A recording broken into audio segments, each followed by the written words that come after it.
एक समय की बात है। जंगल में सूखा पड़ा। चारों तरफ पानी के लिए हाहाकार मच गया। हाथियों का एक झुंड भी प्यास से तड़प रहा था। हाथियों का राजा बड़ा चिंतित था और चिंता में इधर उधर घूम रहा था। तभी उसका पुत्र आया। पिताश्री, आप बहुत चिंतित नजर आ रहे हैं। क्या बात है? बेटा, हमारे सारे साथी प्यास से तड़प रहे हैं, तो चिंता तो होना ही है ना। हाँ पिताश्री, आप सही कह रहे हैं। पानी के लिए भटकते छोटू हाथी को रास्ते में एक चिड़िया नजर आई जो कि बहुत घायल थी। आह, क्या कोई मुझे पानी पिलाएगा? बहुत प्यास लगी है मुझे। बहुत दर्द हो रहा है मुझे। ओ नन्ही चिड़िया, तुमको क्या हुआ है? तुम घायल क्यों पड़ी हुई हो? रात के अंधेरे में घर वापस आते आते मैं एक पेड़ से टकराकर गिर पड़ी थी, इसलिए मैं घायल हो गई और उठ ही नहीं पाई। क्या तुम मुझे मदद करोगे और मुझे घर तक छोड़ोगे?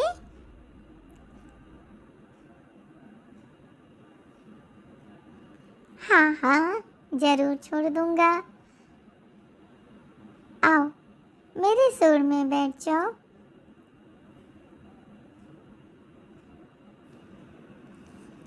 पर भाई, मैं खुद तो उठ कर बैठ ही नहीं पा रही हूँ, तो तुम्हारे सूंड पे कैसे बैठूं?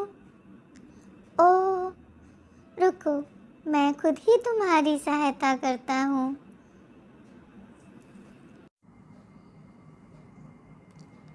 और छोटे गज्जू ने चिड़िया को उसके घर तक पहुंचा दिया। गज्जू भैया, आपका बहुत बहुत शुक्रिया। चलिए, आज से हम दोनों दोस्त बन गए। वैसे गज्जू भैया, आप बड़े परेशान नजर आ रहे हो, क्या बात है? परेशान तो मैं हूँ ना बहन। देखो ना, चारों तरफ सूखा पड़ा है। पानी की खोज में ही भटक रहा हूँ। हमारे सारे साथी प्यास से व्याकुल हैं। ओह, आप इसलिए परेशान हो? तो चलो, मैं आपको एक जगह ले जाऊंगी जहाँ वर्ष भर पानी रहता है। आप अपने साथियों के साथ वहाँ जाकर बस जाओ, तो आपको पानी की कोई तकलीफ नहीं होगी। तो ठीक है, कल मैं अपने पिता को लेकर आऊँगा, तब हम वहाँ चलेंगे। तब तक तो आराम करो, कल तक तुम्हारे घाव भी थोड़े भर जाएंगे। अगले दिन चिड़िया के साथ गज्जू और उसके पिता नए जगह की ओर जाते हैं। वहां पहुंचकर लबालब पानी देखकर गजराज खुशी से उछल पड़ते हैं। प्यारी चिड़िया, तुमने तो हमारी जिंदगी बचा दी। मेरे सभी दोस्त प्यास से तड़प रहे थे, तुमने सबको नई जिंदगी दे दी। धन्यवाद, तुम्हारा बहुत बहुत धन्यवाद। ये तो मेरा फर्ज था। वापस जाते समय गजराज एवं गज्जू चूहों की बस्ती से गुजरते हैं। कई चूहे उनके पैरों के नीचे आते आते बचते हैं। गज्जू बेटा, शाम तक तो हम यहाँ आ ही सकते हैं। हाँ पिताश्री, सभी साथियों को इकट्ठा कर हम आज शाम ही इस मनोरम स्थान पर आ जाएंगे। उनकी बातें सुनकर चूहों का सरदार घबरा जाता है। वह सोचता है, ये तो हाथी ही जब यहाँ से गुजरी तो हम में से कई इनके पैरों में दबते दबते बच गए। इनका पूरा झुंड आ जाएगा तो हमारे छोटे छोटे बच्चे दबकर मर ही जाएंगे। कुछ तो उपाय करना होगा। शाम को हाथियों के झुंड को आता देखकर चूहों का सरदार सामने खड़ा हो जाता है। गजराज जी, मेरी एक विनती है आपसे। हाँ सरदार, बोलो, क्या बात है? गजराज जी, आप जिस रास्ते से जाना चाह रहे हैं ना, उसमें हम चूहों की बस्ती है। यदि आपका झुंड वहां से गुजरेगा तो मेरे साथी और हमारे छोटे छोटे बच्चे दबकर मर जाएंगे। पर सरदार, मेरे साथी प्यास से मर रहे हैं, हमें तो उस पार जाना ही होगा ना। हाँ गजराज, मैं आपको दूसरे रास्ते से वहां पहुंचा दूंगा। आप लोग मेरे साथ चलिए।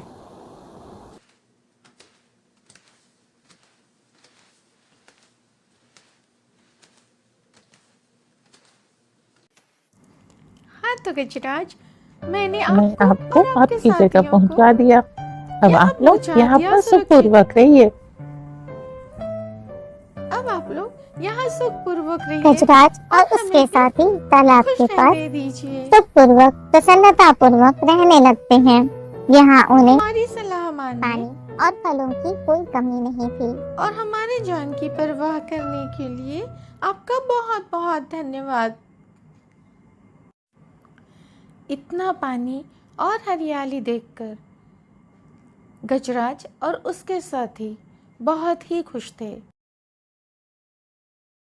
आज आपने हम पर दया की। यदि आपको कभी भी हमारी जरूरत पड़े तो हमें आवाज दीजिएगा, हम आपकी जरूर मदद करेंगे।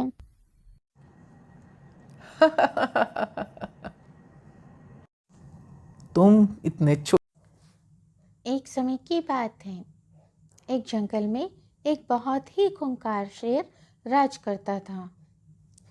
शेर अपने मनोरंजन के लिए और अपना पेट भरने के लिए रोज कई कई जानवरों का शिकार कर लेता था। जंगल के सभी जानवर बहुत परेशान थे। उन्हें लगता था कि उनका वंश तो ऐसे ही खत्म हो जाएगा। इसलिए जंगल के सभी जानवर इकट्ठे हुए और शेर के पास पहुंचे। सबकी आवाज़ सुनकर शेर की नींद खुल गई। शेर गुस्से से बोला, तुम सभी एक साथ यहाँ क्या कर रहे हो? मैंने कोई दावत नहीं रखी है यहाँ पे। इस बात पर जानवर दल का सरदार बोला, महाराज, हम सभी यहाँ आपसे एक विनती करने आए हैं। दरअसल आप जब भी शिकार पर निकलते हैं तो एक साथ कई जानवरों को मार डालते हैं, जिनमें से कई को आप खा भी नहीं पाते। आपके ऐसा करने से हमारी संख्या कम होती जा रही है और आपकी प्रजा छोटी होती जा रही है। अगर यूं ही चलता रहा तो एक दिन आपके राज्य में एक भी जानवर नहीं बचेगा, और जब प्रजा ही नहीं होगी तो राजा भला किस पर राज करेगा। इसलिए आपको सदैव अपना राजा बनाए रखने के लिए हमने आपके भोजन का इंतजाम करने के लिए एक योजना बनाई है। हमारा सुझाव यह है कि आप शिकार पर ना निकलें, बल्कि हम खुद रोज एक जानवर आपकी गुफा में भेज दिया करेंगे। इस तरह रोज आपका भोजन भी हो जाएगा, आपको मेहनत भी नहीं करनी पड़ेगी और आपकी प्रजा को भी राहत रहेगी। शेर को जानवरों की योजना सही लगी। उसने कहा, ठीक है, मुझे तुम्हारा सुझाव मंजूर है, लेकिन एक बात का ध्यान रखना, अगर किसी दिन मेरा भोजन आने में देर हुई या भोजन कम आया तो मैं जितने चाहूँ उतने जानवरों को मार डालूंगा। जानवरों ने उसकी बात पर सहमति जताई और वापस अपने घर को लौट आए।